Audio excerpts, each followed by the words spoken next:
Dikeluarin nggak besok? Dan kalau tidak dikeluarkan, apa dasarnya? Pengacara Hotma Sitompul yang merupakan kuasa hukum Rizky Bilar marah di Polres Metro Jakarta Selatan. Menurut Hotma Sitompul, Lesti Kejora sudah mencabut laporan kasus KDRT suaminya itu setelah Rizky Bilar ditetapkan sebagai tersangka. Bahkan menurut Hotma, Lesti Kejora sampai menangis-nangis meminta agar suaminya tak ditahan. Hotma mengaku kecewa dan menyayangkan sikap Kapolres Jakarta Selatan yang tak mengedepankan perdamaian. Sementara itu, Kabid Humas Polda Metro Jaya Kombes Endra Julpan menjelaskan masih ada mekanisme dan prosedur yang harus dilewati.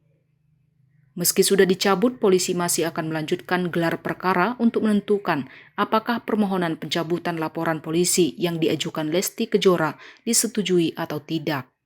Kalau dua orang sudah berdamai, kenapa Kapolres Jakarta Selatan masih tetap membuat perkara ini menjadi panjang? Sampaikan itu sama Kapolres. Saya sangat keberatan. Orang sudah damai, sudah ditelepon, masih diumumkan, dibawa, ditunjukkan sama kalian. Ini kami tahan. Ada apa dengan Kapolres Jakarta Selatan? Catat itu.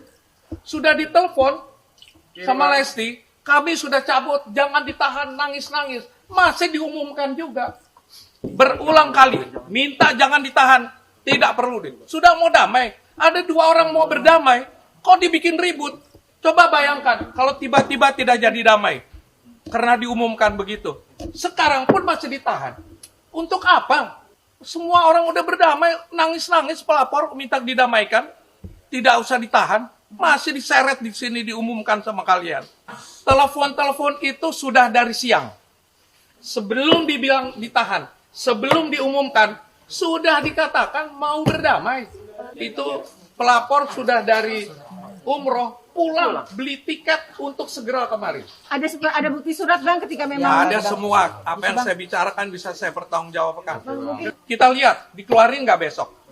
Dan kalau tidak dikeluarkan, apa dasarnya? Jam berapa, Bang? Kita akan datang ke sini besok jam 10 pagi.